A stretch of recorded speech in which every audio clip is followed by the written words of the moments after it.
False. Nay! Oh no, nay. Exactly. Nay. You have basically 5 minutes to get on the horse, canter it down to post, try and figure it out, and then off you go. You're going 40 miles an hour. There was still sellotape to 4-leaf clover on the inside of my riding boots that Mum used to sellotape onto all my riding boots. Welcome to Talk Horse. Our gallop through the highs and lows of the equestrian world. I'm Pippa Funnell. I've been eventing for a long time. I'm also a patron for World Horse Welfare and the British Horse Foundation, and an author of children's books. And an Olympian, and No, MBE, your turn. And I'm Tristan Phipps. My accolades are slightly less than Pip's, but I am an ex-safari guide, and I am the host of an amazing podcast, co-host called Talk Horse. We really hope you're enjoying this new series of Talk Horse. We're loving being back, aren't we, Tristan? Loving it. And making more shows with plenty more guests. Absolutely. And today we've got yet another very impressive guest on the show. She's only 23, but what a life story she has already. Do like and subscribe to our pod, as we want loads more people to hear about us, and it really, really does help us. So saddle up, join our equestrian community, and let's talk horse. How's your week been? What's new? Tell me. What's new in the equestrian world? Well, it's when this goes out is actually for a long time now. I think it might be even 50 years next year. My mother's horse trials, South of England horse trials, which my brother took over organising it when my father died, and we've decided to carry on with the horse trials. So it's going to be a tough week without Mum, but South of England horse trials is next week. We're combining it with the country fair at Ardingly on South of England Showground. So hopefully here's to a great weekend next weekend. Amazing, busy. So what will you be? Are you riding at the trials? Hopefully, maybe the Japanese might be riding. Yep. I'll try and nip out and help them, but I usually help with the sort of lunches and things, and just basically I actually do what we call the bun run, which all the amazing volunteers that fence judge. So you've got all the cross-country courses, you've got the dressage judges, you've got the car park stewards and things that help. Show jumping judges, but what the bun run is basically I go around and do the coffee run, making coffee and tea for them, and it's great because you can chat to people and show your gratitude, really, because the sport, all of the sports, rely on these very, very generous volunteers that give up their time, and it's a great way too if you really want to follow the sport and you're passionate about the sport, but maybe you don't ride. It's a great way to. There we go, yeah. Pick me. Yeah, you could become a starter. Maybe, are you good with a stopwatch? You could be. I'm quite good at timing. A starter. Or you could even commentate with a bit more knowledge. You could become maybe season 3 of Talk Horse I'll be semi-qualified. You could be the next voice of equestrianism. So, aim for the stars. So how does one, because I think that's really lovely actually, obviously, so many riders involved with this amazing community. As a volunteer, how do you get involved? Can you email people to become a starter? I think you can... If you don't have any connections, you can, if you find out where your local event is, or otherwise go on to British Eventing, their website, and go through that channel and those routes, finding out more, because the sport does really rely very heavily on the generosity of people volunteering, and it's quite a community. I mean, there are many volunteers that started off as fence judges at the local event. I know there's a couple called Tony and Jan Humphreys that are near to us, and they started at Mum's Horse Trials many, many years ago, and the local events, and they've gone on and fence judged at Olympic Games, and so there really is. It's another area which we talked about with Marcus Capel with the Pony Club when he was talking about volunteers. It is another way in to be very much involved in the sport without needing. To actually own a horse or ride a horse. That is actually really interesting, yeah. There's so many avenues to pursue. You'll see me at the next one. There we go. Tristan, I think I'd be quite good at the bun run. I do make a good coffee. Well, there we go. I'm going to get you. And the other thing, Mum always used to, one thing she learned not to do, but along with the bun run was flapjacks. Oh, so she used to make, between her and a friend, over 300 400 flapjacks, and she Wow. asked me to make them 1 year. How did that and turn out? and we were short because she relied on mine, and they actually needed chisel and hammer to. Oh, really? Like they proper? yeah. Yeah. So I don't do the flapjacks. Maybe anymore. stick to the riding side. So if you're a great cook, you can make some flapjacks. I'm actually pretty good in the kitchen, I have to say. I back myself in the kitchen, not so much on a horse, but I'll see you next year making There we go. flapjacks. No, we're still into this series, the games. Fun and games. So my turn with the games. Right. Yeah. My turn to embarrass myself once So- again. I'm going to. It's called I Neigh spy. or Neigh. You have to go. You have to make Neigh. Is that another play on Neigh means yes. Go little practice. nay? No, you got to go. Nay. Yeah. But is it nay, N-A-Y, or N-E-I? Neigh or Neigh as in Nay. Love it. Okay, and I'm going to read out some horse facts, racing trivia, equestrian myths, Great. and you've got to go. You got to make the noise if it's true. I'm about to say if I just say nay, then it's a 100% No, that chance of doesn't. winning. No, because Neigh sounds like the other Neigh. Well, that's the point. I could win. This is got work No, smart, not no, hard. that's why you got to go. Fine. Okay. Nay. Yeah. Oh God. Sorry, Mum. And you can say Neigh. Neigh if it's false. Neigh. Example. Okay. So this is a practice run. Yeah, this is a practice run. Fine. Okay. Best mate. Example. Best mate won the Grand National. False. Nay. Oh no. Nay. Exactly. Nay. So you got that all wrong. No, because you 'cause- said false, then you neighed. And then Can you I said, do it again? Because I actually know the answer to Okay. this one. Best mate won the Cheltenham Gold Cup. Nay. No, you said Grand National just now. You changed it. Exactly. I wasn't listening. Pip, you can't trick me. Won the Gold Cup 3 times You've got to be actually. sharper. Okay. Right, like a pencil. Okay, right. Okay. So this is for Nervous real now. Okay, this is it. Horses Come on, can Tristan. sleep both lying down and standing up. Nay. Don't laugh at me. It's a very female neigh, anyway. No. I'd be a Okay. soprano. Is that the right one? Horses only have vision directly in front of them. Nay. Very good. Thank you. The fastest recorded gallop speed is about 44 miles per hour by a quarter horse. 44 miles an hour, kilometres. By a Neigh. quarter horse. True. Nay. No. No. Yeah. It's interesting about a quarter horse. I would have thought it was a racehorse, but Would it make sense? It's pretty fast. Mustang Yep. comes from the Spanish word mustango, meaning wild or stray. Nay. No. True. These questions are too easy. Hang No, on. I'm just doing well. Support my success. For once, I haven't embarrassed myself. Series 1, I would have failed all of these. Pip just wants to catch me out. I know what you're doing. You're thinking of your own question. I can see you doing it in your head. Horses actually have more bones, around 205 to 210, than humans. Nay. False. Yeah, you're right. Why are you so disappointed? You got everyone correct. Yeah, I beat you because last time we did the rock bands or racehorses. Yeah, but it's the way you pronounced. I did say Chappelle Rowan or something. Yes. It's so Chapel that- Rowan. Exactly. Did you have fun listening to that at home, guys? Because if you did, and I bet you did, please keep us spreading the word. Get more people listening. Let us know questions you want to hear. Any games, we're open to suggestions. Follow, subscribe, review. And let's get this podcast back up the charts and into more people's ears. And just think, from when we started, before December, Tristan knew nothing. Nothing. And now he is getting Now I know something. questions correct. So that is how much you can learn. Really, this is like the crash course for all equestrian lovers. So tune in. You are listening with our guests to some of the absolute best in the equestrian world. This is absolutely true. Yeah, we have got the most amazing guests. And talking of today's guest is 23, but she's already one of the most exciting young talents in British racing. British racing. Flat horse, on the flat. On the flat.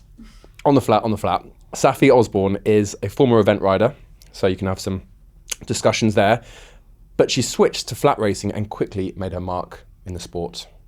In her first season, she had 60 winners. She's ridden on some of the racing's biggest stages, including becoming the first female jockey ever to ride a winner at Meydan Racecourse in Dubai. She is exceptionally talented.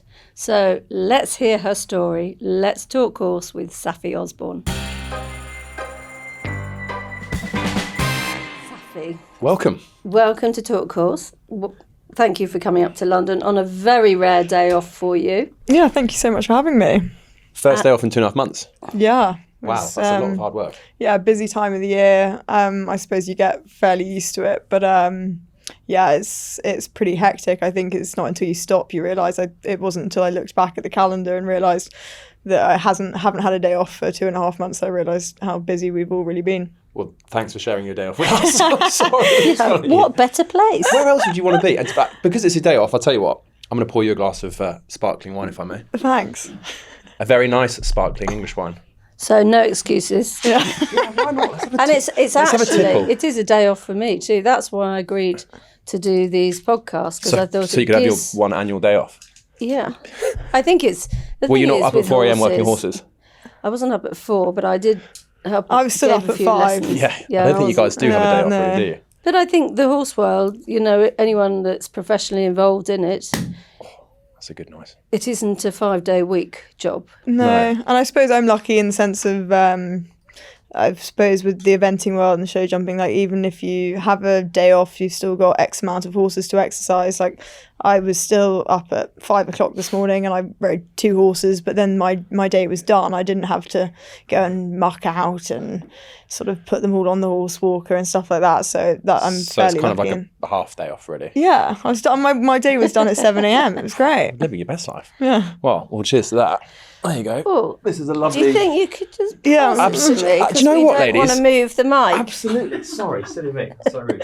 Thank you. For anyone watching, Tristan, or listening, you need I've been upgraded from to T-boy to sparkling wine. you need It calls me to T-boy. tune in to YouTube to see the visuals. But we are very lucky to be drinking Hartingley Valley. Hattingley. This is a lovely Hattingley Valley Brute Reserve. Cheers to your day Cheers. off. Thanks, Safi. Lovely to Here's have the you. days off. Yeah. Cheers. I've just got back from Portugal, so I'm not due a day off, but I'll take it. God, Your that's whole life delicious. sounds like Good, a isn't day it? off. That's so Tristan. yummy. Reality TV is a really tough career, Pip. Why are you laughing, Safi? I wouldn't know. Anyway, First question. Tristan always asks the same question every single time, to every guest. and maybe it'll be quite an easy one for you to answer because I know you've got a family steeped in the equestrian world, but how did you first connect with or come across horses? I was very lucky to grow up sort of before I was born. Dad had already started training racehorses, so just was automatically grew up. I kind of thought every child grew up with 80 racehorses in their back garden. That was kind of like normal for me, really. I have 3 older brothers who luckily don't like horses because they're all over 6 foot. And it was all just quite, I think my parents were probably quite shocked when I wanted to do it because my brothers had no interest. Like they'd be screaming to get off the ponies and all I wanted to do was get on them. And just, grew up riding really terrible ponies, actually.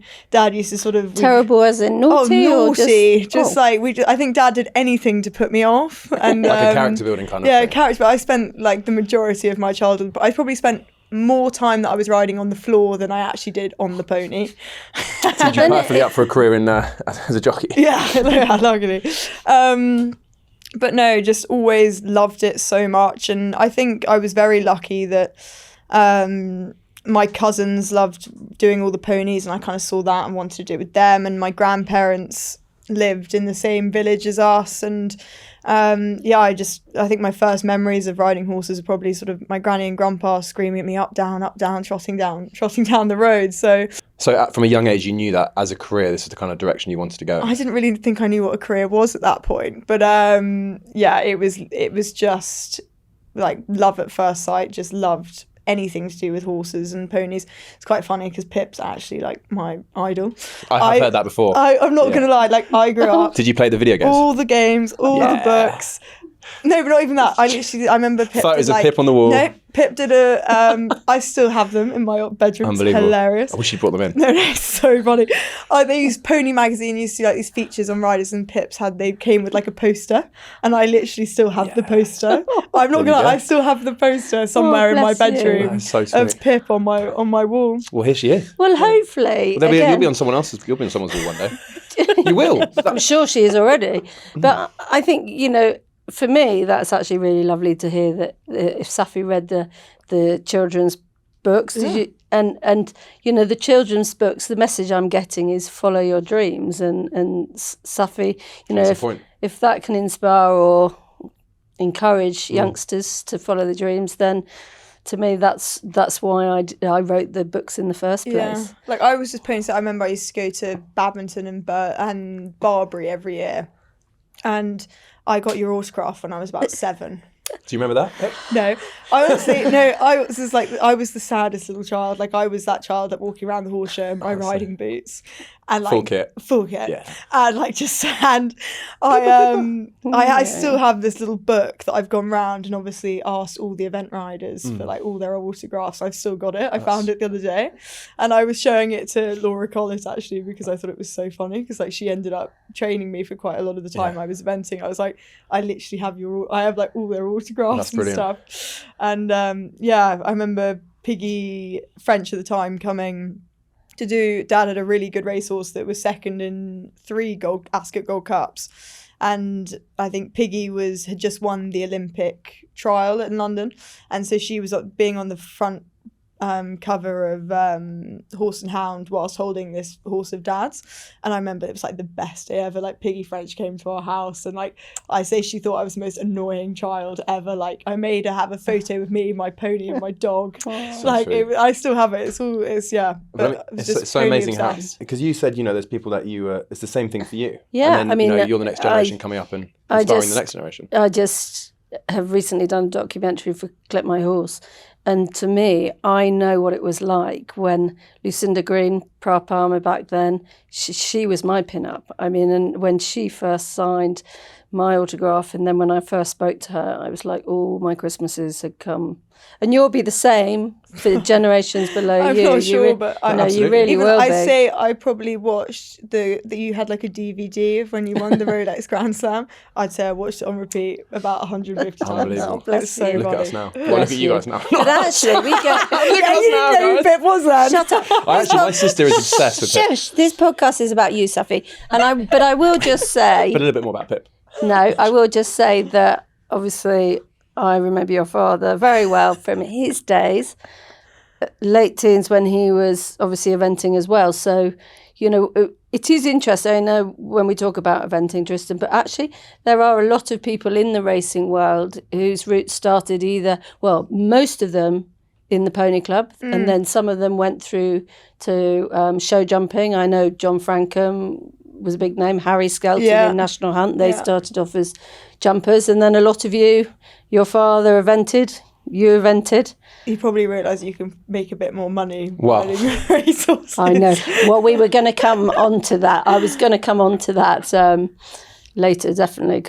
But before we go into the racing, because you were very, very successful in the youth eventing. I mean, Safi, how many medals did you win eventing? I won 5 medals through ponies and juniors, and then I was very lucky. I actually don't think I could have got any luckier with the ponies and horses that I had.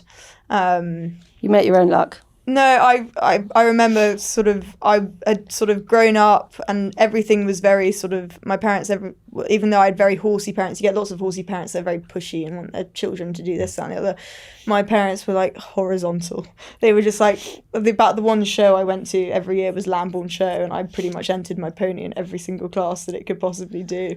It was knackered at the end of the day. It was so tired. But then my cousins were sort of going into showing and doing all the working onto ponies.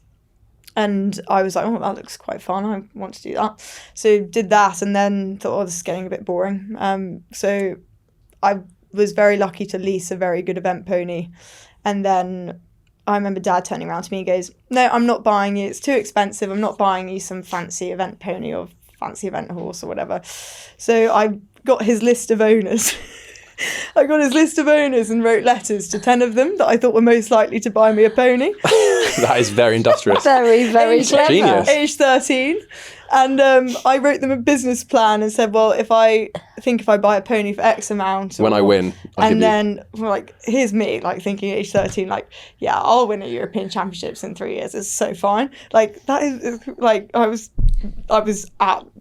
delusional. Well, clearly not. Delusional at the time, but very lucky to buy a pony. Did anyone buy you a pony? Yes. Yeah, they did. Unbelievable. Lord and Lady Blythe wrote back to me, age 13, and said, okay, if you think you can earn us X amount of money, yes, we'll do this.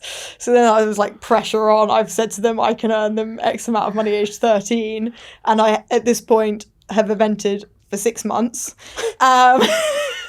Good girl. Yeah, I was very lucky that pony, she was incredible. She was like originally a rescue pony, was literally like had a foal when she was 2, had barbed wire scars all over her front legs. She was coloured. She had 2 blue eyes. Like, it was the weirdest looking thing. Did she come from Ireland? Where did she come from? And she was the youngest pony to ever be on the Irish team. Oh. She was on the Irish team age 6 and then kind of lost her way for a few years, and she'd been on the market for 2 years, and it was about the only one that was thought, she's quite good and she fits in the budget. And I went and tried her and she was amazing. And I rented her for 1 season, and then the year after she won team and individual silver, and the year after that she won team and individual gold. So, wow. And luckily they got their return. Lord and Lady Blythe were happy. Yeah, luckily, yeah, they were very happy. And then they went on to buy me, after the first Europeans, they bought a really beautiful 7-year-old from Ireland. And I went all the way up to advanced on him and did a junior Europeans, and I just loved it. Like, I probably finished my eventing career. I'd started racing at the same time towards the end, and I probably thought I could spend the rest of my life trying to find a horse that's this good.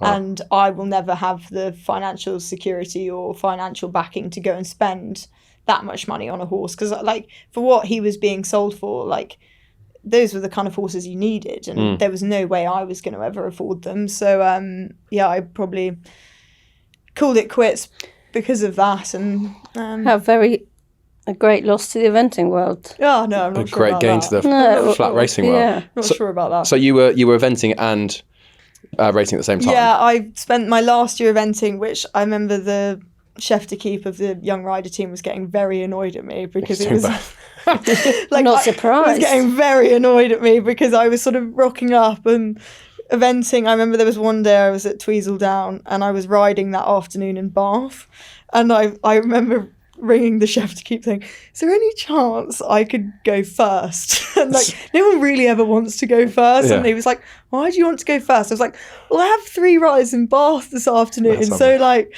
I don't think I'll make it if I don't go first. And he was getting more and more annoyed because it was like, and every time he was joking, I remember jumping around the advanced at Cirencester and he goes, I'm pretty sure the stirrups have gone up 5 holes since you started racing. He did joke that I got a lot faster cross country when I started race riding, but I think I just obviously knew I needed to be in the car by a certain time to get somewhere else. That's amazing. Well, I mean, so from a bit of a horse novice, horse curious kind of guy, like, how does eventing translate to flat racing? Are there skills that you can kind of bring between the two, or is it kind of 2 different worlds completely? I think the riding side of things, there isn't many similarities. Like, obviously you use the same sort of principles about rhythm and balance and all those kind of things, but my job is practically, like, if you watch a jockey, I'm pretty much standing on their backs. And I think the difference is eventing, I had the same horse for 5-6 years and I built an incredible partnership with him and I knew him inside out, whereas most horses I'm getting on, like, I could have sort of 5, 6, 7 rides a day, and the only time I would have seen them, a lot of them are for trainers that I've ridden for and know the horses, but a lot of the time, like, the only time I've seen them is on replays of their videos of their races. So, like, you have basically 5 minutes to get on the horse, canter it down to post, try and figure it out, and then off you go. You're going 40 miles an hour. So you have to be jolly brave. Yes. God. I mean, I know you had to be brave jumping cross-country fences and things, but and these are, obviously with flat horses, they're a lot younger, aren't they? Yeah, I think you're getting on them at the beginning of their 2-year-old career, so they're not very old. But I think it's different. As like even Dad was a jump jockey and I think he rode 30 Grade 1 winners or something like that, so he was doing it for quite a while. And I remember him walking my first advanced with me, and my dad's never quiet, and he got halfway around and he goes, Saff, you don't have to do this. He was words of wisdom. Because he was looking at these. I don't think you realise until you're like, people probably don't. I know you watch badminton and Burn, you think, God, those are big, but it's not until you're stood into like some 4-star advanced fences. Pip walked me around badminton. They are absolutely. I can believe massive. You guys are absolutely very brave. They are massive. So to be honest, riding a horse around a field in circles and straight lines doesn't really compare to that, to be honest. So interesting. Okay, so what's the adrenaline buzz more for eventing when you're cross country or flat out racing? I think because last year I had 800 rides. 800 rides in 365 days. Yeah. And I understand why it's your first day off. That's 800 rides in England. I was only in England from March till November. What? How do you... Wow. Yeah. So you must be very fit. Yeah. I mean, I can see you're fit. I can see you're fit. But do you work out in the gym often as well? Yeah, I would a lot. I suppose this time of the year I'm so busy between sort of riding out and finishing riding out sort of mid-morning, and then a lot of the time going straight to the races, or maybe having a couple of hours before I go to the races. Like, I'm so busy that I try and go running most days, but don't get to fit in like a full workout. But I still go to the gym probably 3-4 times a week. I think mainly I probably go to the gym. Do you do weights at the gym? Yeah, like I mainly go to the gym because I've had... Asking for a friend. A bit of everything really. I think I mainly go to the gym because I've had quite a few injuries. And I noticed. Oh yeah, that's the scar on your arm. Yeah, big scar. Yeah, I look like a patchwork doll. I've got so many scars all over me. But I mainly go to the gym for like rehab kind of stuff, like making sure that all the parts of my body that have been broken are still. Because I'm like 23 and I wake up every morning and I feel about 75. What's the amazing place, the Injured Jockeys place near Oaksey you? House. Oaksey House, that's right. So we have one in Lambourne and one in Newmarket, and I split my time, sort of my week, half Newmarket, half Lambourne, so I can go into either of them, and it's an amazing facility. Like, I think the most I spent on the sidelines was about 5 months, and I was in there every single day. Like, everything from hydrotherapy to ice baths to... like free PT sessions, physio every day. I think the most amazing thing about those places that people probably don't appreciate is we are so busy that all of a sudden when you take someone's livelihood away from them, what they are so used to doing every day, it's like, well, what do I do with my life now? It's a huge mental thing, and you're watching horses that you've won on or would have ridden winning, and it's like, it's really tough to sit on the sidelines and know there's nothing you can do about it. And their ability to sort of keep you busy and keep you feeling like you're actually achieving something and getting better is huge. Because, as I said, when you suddenly press pause on everything, it's quite a hard mental challenge more than anything. Is this sorry to interrupt, is this the fall that you had in Windsor when you were 19? That was my worst one. That one I broke my arm in 3 places. One of the horses sort of drifted in just before the bend, and sort of you can clip heels in a race, and it's basically where the front shoe of the horse you're on gets caught on the horse in front of you's back shoe and can cause quite horrendous falls. And that's what happened. And I was at the front, I was sort of one back on the rail, and I had another 12 horses behind me. So I've come down, and then I've just been run over by 12 horses. And I'm trying to think, there's a long list. I punctured both my lungs. Oh, let's not hear them all. From a psychology standpoint, obviously, the physical rehabilitation is one thing, but you're putting yourself out there. It's a dangerous job. How do horses are dangerous. Mentally, how do you kind of get yourself in the zone for that after a fall like that? Because it's amazing to come back so strong. And I was very lucky. I didn't remember any of it. I had no recollection of any of it. I'd ridden 2 winners that day and the first thing I remember was waking up in hospital. And I sort of had to, and at that point, I was so dosed up on the amount of drugs that I had no idea what was going on. Yeah. And I'd broken my arm in 3 places, dislocated my elbow and my wrist, punctured both my lungs, broken 12 ribs. Yeah. And I was knocked out for 4.5 minutes. Wow. So like just had no real sort of recollection of anything that was going on. Did that change your kind of perspective and your threshold for kind of taking risk when you're racing at all? Is that something that you've worked through to kind of overcome? No, I think I remember going back to Windsor the first time, and this was right at the end of my first season riding, so would have been Windsor sort of stops through the winter. And I remember going back there in the spring, and I remember being in the stalls half thinking, oh my God, and it just took me a couple of times and you get over that. But I think you accept that can happen. And luckily my pain threshold's quite high. But I think it's something that you just accept might happen, and it's never really I've had other falls and you just kind of get back up, but literally. And also you know this job is dangerous. Like you have 2 ambulances following you around in every single race. So that's just kind of the risk you're taking. And it's such a everything in this, especially racing, I know in other equestrian sports, but everything in this sport, because it's happening every day, is your fortunes can change for better and for worse so quickly. Like the 2 races before I had that, I'd won the 2 races before I had the fall. Like those 2 races, I was thinking, this is easy, this is great. And then the next minute, I'm in the back of an ambulance and unconscious. So take the highs with the lows, I guess. Yeah, it's real highs with the lows. Obviously, with Dad, you've grown up with him being a trainer. He was a very, very successful national hunt jockey.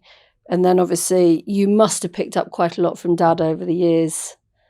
Yeah, I don't think so. Sort of the riding wise, and when I started riding racehorses, sort of on the gallops, riding out for Dad when I was about 12, and it used to literally just be him pretty much driving the Jeep on the gallop next to me, saying "Put your hands down," or screaming at me, being like "Pull up," as I was sort of getting run away with off the top of the gallop because you're a child trying to hold a 500 kilo animal going 30 miles an hour. I just spent my time constantly getting run away with. On. I was like the yard joke. All the lads used to just laugh at me the whole time because I was just constantly getting run away with.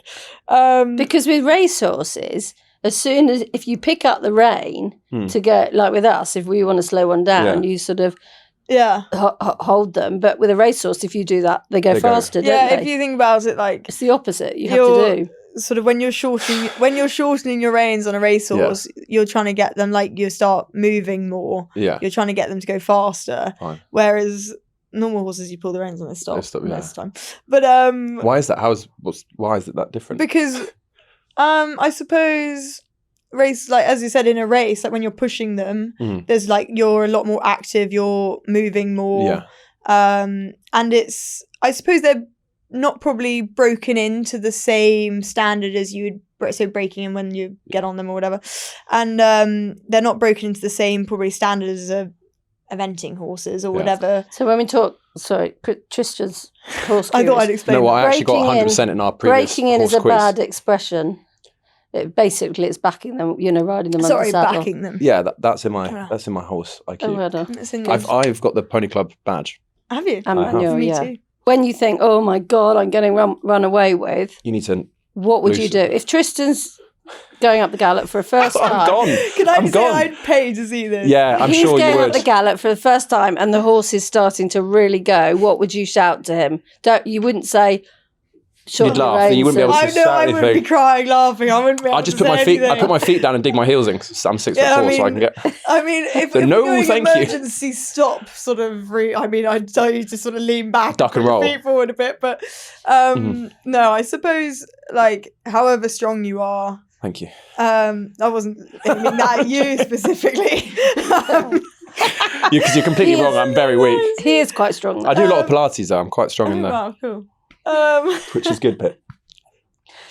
I don't get time for Pilates. No, you're actually doing proper sport. But I can't even remember what we're talking about. We're now. talking about going up about a me embarrassing gallop. myself. I'm talking about Pilates. Going up the gallops and one is running off with you. Yeah, I suppose as strong as you are, you're riding a 500 kilo animal a lot of the time, going 500 plus kilo, going 40 miles an hour. So realistically, a horse is probably always going to be stronger than you are. So there's just like, I don't know, different sort of knacks that you pick up, and it's just like the more horses you ride, the more you figure it out. Because if you're trying to control them off of brute strength, it's not going to work. Yeah. And it's such an important thing to learn as a jockey, because realistically, the horse that's most likely to win, unless it's very well handicapped or whatever, but if the horse that is most likely to win is the horse that uses the least amount of energy through a race. Mm-hmm. If you think of it as like a petrol tank, if your horse is extremely keen early and it's trying to sort of fight for its head and it wants to go faster than you're going, you're going to run out of petrol in the last 2 furlongs. So trying to get horses to relax is the most important thing probably as a jockey. So I've got to bring it up because I'm sure people will ask, because obviously with the racing and with flat horses particularly, I mean, they are babies, aren't they? They're real babies, and there is people, there is that point to the argument that people often question, I don't want to make it difficult for you, but maybe you could explain, because obviously that's one of the reasons why jockeys are so small and so light. Yeah. I suppose racehorse is probably different to other horses. Over generations have been bred to be a lot more precocious and a lot sort of physically stronger at that age. Like you see some of those good 2-year-olds, they're built like bulls. Like they're so strong. And I suppose over the years they are like, people aren't like, people that work in this sport, they're horse people. They're not rushing a horse that's not ready to be on a track to go and race. But there is, the way the breeding is now especially, there has been so much emphasis probably in the last 5-10 years in the breeding world on speed, precocity, getting these fast, strong 2-year-olds, that we've been breeding a lot of sharp, young, fast horses. And yeah, there's lots of horses that you'll see lots of racehorses that don't run till they're 3 or maybe even longer. And it's the same thing so the jump horses will run later because they're probably, they are bigger, less mature, and they need more time to strengthen up. But they all are like, those fast pedigree 2-year-olds are bred to be precocious and strong. And our first 2-year-old races in March, and if you walk around the parade ring and look at them, there won't be one in there that you think, God, that's weak or whatever. Like they're so physically strong. And I think that's important to point out, because I think a lot of the people that maybe question it, in their mind, have that picture of 2-year-olds like I know are 2-year-olds, how they're bred. Billy Stud, we're breeding a lot of horses. We wouldn't dream of backing any of ours at 2 because it's a completely different breed. And I think it's a really good thing to point out that they're being bred, that that's how it is, and that they're not the same horse. They're not the same as ours as 2-year-olds. Ours look very, very immature. They're a lot bigger. They're a bit bigger, bone. They need to, for the job we need our horses to do, they need bone. They need to be more mature, and so it's interesting to hear you explain from the racing world. Yeah, and I suppose an event horse would hit their peak at say. I mean, everyone's different, but. I mean, 7? Now, no. The top end of the sport, nowadays, you'll be lucky to have one. They might get to the top as 9-year-olds, but mainly 10 or 11. I mean, exactly. 10 would purely be based on horse. the maturity. And not just the maturity, but it takes quite a long time to get to them to that point. Yeah, but they've got to be educated with the different fences. You can't, they've got to. It's a long process. So it's less physical, more kind of an understanding of what they're required to do. Yeah, because you can't just suddenly whack over a big jump into the water. Do that. Whereas racehorses, they run fast. They are bred for that job, and it's not overly complicated for a lot of them. They're fast or they're not very fast. And they'd probably gallop around if they were they'd be yearlings or 2 year olds galloping around the field anyway. Horses for courses. Yeah, and I suppose like if you went to a The expert here. if you went to a yearling sale, especially for flat horses, like you could pick out the ones that are going to run as 2 year olds and the ones that are going to be 3 year olds, and normally that will also match their pedigrees, like for sort of staying stallions, so horses like fathers that have run over further distances, they'll probably breed bigger, scopier kind of horses that will probably come to their prime in their 3-4 year old careers. Whereas you'll look at some and you go, that's an out and out 2 year old. Like that is short, but it's not very big. It's very strong physically, and it's because they can take that level of workload at an earlier stage. And there's some horses that need more time, but they're pretty easy to spot which one's going to be which from a very early stage. And as I said, it normally matches their pedigrees. Have there been many examples of racehorses that have kind of raced and then transitioned into eventing, or is it kind of like to like a top level? Or is it kind and of... also, I mean, nowadays you had a really good one, didn't you? I had a very one. They said he was the slowest racehorse to look through a bridle. But Great yes, eventer, he did race, and he was a very good He's event probably horse. very fast cross country. There you go. Well, he was actually a little bit naughty because he was a bit lazy, Precocious. and that's why. No, he wasn't naughty in that way, but going away, you get on him, set out cross country, and the first half you'd think, God, am I ever gonna get around the course, because he would be quite lazy, and then you'd turn for home and he would be straight back. And it was like a racehorse. He was just a little bit, he knew where the stables were. Smart horse. Let's talk about your racing career and some of your very big wins, because you've had an amazing start to career so far. You've ridden in major winners, including Chester Cup and Group 2 Valiant Stakes. What do those victories mean to you? And then we're going to get on to some of the other ones, because, I mean, the win at Maiden and then the win at Qatar is obviously huge. But those first two, how does that kind of sit in your... They were amazing. They were my first two big winners. And, like, I suppose you become, like, you're doing it every day. So the feeling of winning, like, it kind of, like, comes a little bit normal. But then you do all the sort of Wolverhamptons on a Monday night, and it's in the middle of November, and it's 9 o'clock at night, and it's freezing cold, and you're like, oh God, why should I do this with my life? And then when you get to sort of Chester Cup Day or the King George Day, and you win sort of the second biggest race on the card, and it's your first Group 2 winner, and the whole of Ascot's packed, or Chester's like the coolest place to ride winners, especially a Chester Cup, because it's not a very big race course. Like, if you could literally compare it to a roundabout, like there's like the straight is only a furlong and a half long, and you're just like turning the whole way, and you go 2.5 times around the track. And I really fancied the horse that won that race, and I was convinced he was going to win. Feeling. And like a whole way around the race, I was not in a very good position. I'd been drawn really wide, so I was further back than I wanted to be. And he got up on the line.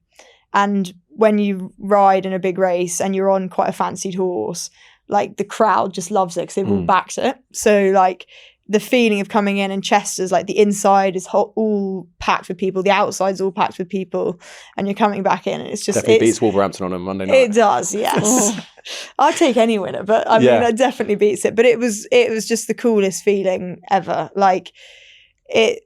I honestly, I know this is so cliche and probably 100 people said it, but if you could like bottle up that feeling and sell it, you'd genuinely be a millionaire. Like nothing could make you any happier in that moment. And I think for me, riding my first group winner at Ascot was so special, because like I literally grew up sneaking out of school to go to Royal Ascot with my parents. And I remember I've been there and watched Dad train like Royal Ascot winners and everything like this. And it was like to have a big winner of my own there, and it's somewhere that I've actually been really lucky to ride lots of winners at, and it's such a special place. Like I'm sure you've been to Royal Ascot. Yeah, great day out. It's from a very different standpoint. I imagine recently. You probably didn't leave the Royal Enclosure, did you? Well, I wasn't invited in. These days I actually didn't actually make it to see any races. You were just sat at the sort of bar. I would put all my money on you next time. Oh, thanks. I mean, maybe ask me first. Yeah, actually that's a good point. Does that count as insider trading? You can ask. I'm not. I'm no insider trading, but you can ask me. Smart move. It must be unbelievable, the roar of the crowd. It's a serious thrill.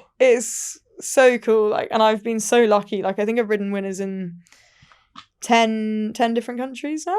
Well, one of them was 24 Maidan. Yeah, first female that jockey was- to win. That must have been That was enormous. so cool. That was one of the Was that a highlight? that was a highlight. I think purely because Mum and all her friends own that horse. Nice. It's like their only horse. What's the horse called again? Uzo. Oh, right. Uzo. And it's hilarious because Great like drink. Dad always says that Mum's his trickiest owner. Mum has never owned a racehorse, and then all her friends thought it was a good idea, saying, "Oh, let's all get a racehorse." It's worked out And they pretty don't well. realise how lucky they've got that they've got a really good one. They think, oh, we're really good at this. So easy. We're just going to buy a racehorse every year, and they're all going to win races at Ascot and Meydan, and it's going to be so easy. But like if you've ever looked up a photo of Meydan racecourse, like it is insane. Enormous, yeah. Like it's incredible. Like I remember riding on World Cup night there this year was one of the most special feelings ever. But then you're also riding the wave. Am I correct in thinking that then the next day? Yeah, You went to was Qatar? quite an epic. Yeah, So you quite won an it epic- Meydan? I've done loads of Jesus. research. Someone's got to do Do the I have a research. Wikipedia page or something? I've got my meta glasses. No, I've got- But then I- Qatar the next day, right? Yeah, So I literally 24 hours had Uzo won in Meydan, and then on a plane. I did go out in between. I love that. You went where? I went out. In Had a few Dubai. Uzos That's myself right. afterwards. Yeah, I kind Sounds of. like you it was deserve quite one. funny. So I was sharing a hotel room. My dad was already in Qatar, and Mum was like ecstatic. Like there's hilarious photos of them all like running round Meydan racecourse. It's so good. And I remember walking our flight. My mum's flight to go to Qatar was at like 4 a.m. Great. Enough time. So good. And I finished racing at 10:30. And then all my mates were like, oh, come on, we'll book for... I'd actually, quite funny, I'd booked dinner for everyone, like not thinking the horse would... Actually, no, I think my race was like 9. Yeah. And I remember booking dinner for everyone at 9:30, being, oh, I won't win.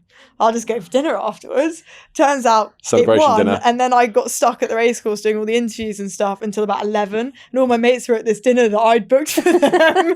So I rocked up to dinner, and then we all went out. I had 2 glasses of champagne, but you know, as very professional as I am. Bottles or Didn't glasses? didn't get stuck in. And then I rocked back to the hotel room thinking, God, Mum's going to be furious like that I haven't come back. I was walking back down the corridor, and she was coming back the other way down the corridor with my auntie, literally the 2 of them holding each other up. And I was like, she's like, Safi! And I was like, well, at least you can't give me a barking now for still being out, because so is she. But no, got on the plane to Qatar, slept in a hotel room in Qatar for about 6 hours, and then Got on a horse and won. rode a Duke and Sprint winner. So that was great. The thing that I find so fascinating about doing these podcasts, I don't get a lot of time to do a lot of research, but on the train, I never knew Mum was such an incredible artist. Yeah, she's amazing. She's the most talented person in our family by far. I mean, like my life would probably be a bit more straightforward and easy if I could paint horses, but I really can't. I remember I used to get Mum to do all my art homework. I used to get to do all my homework. You've got like award-winning paintings coming out of the budget. Honestly, no, this is so bad. Actually, it's so bad. So Teachers, if you're listening. I was at Cheam, and I remember the head of art at Cheam rang Mum and said, I really think Safi should be doing an art scholarship to Bradfield. About that. And I was like, and then Casey was like, oh, good God. She was like, so every time, like, they'd all be like, why is her art not that good in the week? And then at the weekend, it's like unbelievable. She obviously spends so much time on it, and not riding horses at all. It's so amazing. But I used to just make Mum do it for like 5 minutes on a Sunday evening, like before I went back to school. And I remember Mum gave me, she was like, okay, we'll see if you can do this. We'll see if you can actually do it yourself. And she goes, okay, draw a tree. I just drew like a lollipop with a cloud on top of it, and she just ripped the piece of paper up, and she was like, absolutely not. No, not in my house. She was like, okay, no art scholarship. So she rang and said, I don't think an art scholarship. I think we're going to go down the riding route. Safi, you're in a man's world. A lot of male jockeys, not many girls. I know Holly Doyle should be one of your rivals. No, I think it's kind of, there's a really good camaraderie in the weighing room. Like everyone gets on really well. Obviously, everyone will have their spats with people after a race, and you think, oh, you cut me up, and it's very good in the sense of like you'll have that argument for 20 seconds, then everyone moves on. And like I think it comes back to the element of probably danger in this sport. Like it is dangerous, and everyone's always half looking out for each other, because of how dangerous it is, really. So no, like Holly has always been someone that I've got on with really well and really looked up to. Hayley Turner for me was like another huge idol, and she really took me under her wing when I started riding, and I've even pretty much lived with her for a year. I practically moved myself into her house because I had nowhere to live in Newmarket. So yeah, like I'm very lucky that these Girls stick together. Yeah, and I've always... Who run the world? Girls. Who run the world? Girls. Well done, Tristan. That was good. Stay in your lane, Tristan. But I feel very grateful. There's obviously been amazing women in this sport, like Rachel Blackmore, and people that have done this before me that have made my life a lot easier coming to this sport. And I know it sounds kind of sexist, but I don't think anyone would look at me now and think I rode like a girl, because notoriously, I suppose people used to say, oh, girls were weaker, or they weren't as good as the boys and everything like that. And like I was in the top 10 for the Jockeys Championship last year, and so was Holly. So I think that proves that if you are good enough and you're getting opportunities, then it doesn't really matter. Like I'd say I definitely wasn't as strong as the guys when I started, and I think it does take girls longer to get stronger just physiologically. But I don't think you could ever look at the top girls riding and say, that's the girl, or that person's weaker. Or... Proof's in the pudding, and you and Holly and all of you are coming up with the goods. Proves it. Yeah, and as I said, like I think strength as well, like there's a massive perception to it as well. I think people like to see a strong jockey and whatever, and yeah, it is important, but most races are won and lost in the first 3 quarters of the race, because as I said before, like if your horse is too keen, or if you're in the wrong place in the race, like if you're too far back and they're going slowly, or you're too far forward and they're going too fast, like all these things will contribute into those small margins that are the difference between winning and losing races. What advice would you give to young riders starting out who would kind of like to follow in your footsteps, or like to make a career in this equestrian world? I think you just have to have that sort of relentless self-belief that you know that you're good enough, and the reasons why you're doing it because you love it, and I think that's been probably a huge thing for me. And yeah, I think especially in our sport, like in racing especially, there is so many angry punters.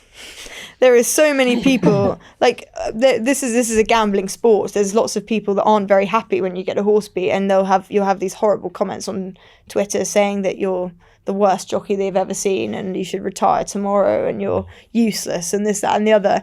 And I think if you let that get to you, I think it would be really hard. So I think just having that sort of resounding self-belief that you're good enough and the reasons why you're doing it. That's very good advice.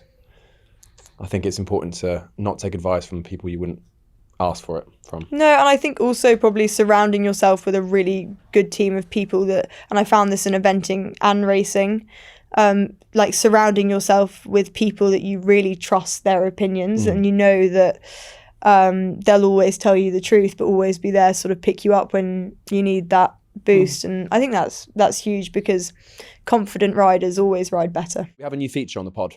It's not that new. We've done it a few times now. It's a bit of a tongue twister, and that is your top tack tips. So I took Mum's hack out last night, and I take Mum's hack out and put the dog on the front of the saddle and drop it off in the field. We go canting around the field, and I put on my old eventing boots, and Mum I hadn't put them on for ages, and there was still sellotape to 4-leaf clover on the inside of my riding boots that Mum used to sellotape onto all my riding boots. She was like, had this weird knack for finding them. She'd sit at events finding 4-leaf clovers, then laminate them and then put them in my boots. That's adorable. That's a great top tack tip. Top tack tips. Find your 4-leaf clover. 4-leaf clovers, yeah. Go on then, I'll say that. Lucky the Irish. Is 4-leaf clover Irish? Yeah. I'm half Irish, so there we go. Me too. Oh, there we go. Fantastic. I'm not. Safi, thank you so much. No, thank you so much for having me. Great fun. Yeah, really Great insightful. Fun. It's been a lot of fun. I've Very really enjoyed interesting. it. I'm really excited to see what the future looks like for you as well. I think. Me too. Yeah, buzzing. Like you are smashing it. Keep on. Changes every day. So. Yeah, but I mean, it's so exciting. Like really, super inspiring. I'm sure a lot of ladies and gentlemen will be looking at you the same way that you look at Pip. So. Oh God, I haven't had a feature in Pony magazine yet. Not yet. Not yet. I think you will. Soon will. Safi, thank you so You're much. featured No, on thank you. Talk Horse. There we go. We're basically the Pony Mo. What a fantastic guest. She's only 23 and look what she's achieved. I know, I really need to step up my game. You do. I know. I mean, she's she's achieved so much and so much more to achieve. It's a sad thing to say, but probably, flat racing, eventing, she had the option, she could go a long way in eventing, but she's gone down the world that certainly the prize money is in a different category. Different altogether. category. Yeah. So no, I think it was really great hearing about her life so far, and I think it will be really, really fun to watch and follow her journey over the years forward, yeah. to come. So, if you've loved what you've been hearing on Talk Horse, subscribe now so you're always in the loop. And if you can leave us a review, it really helps. Any questions, we're here to answer them. Absolutely. If you have any tales from the stables, send them our way on info@talk-horse.com. And suggestions for future guests, we're here to listen. Absolutely. So please join us next time because we've got so much more horse talk to share with you. Bye.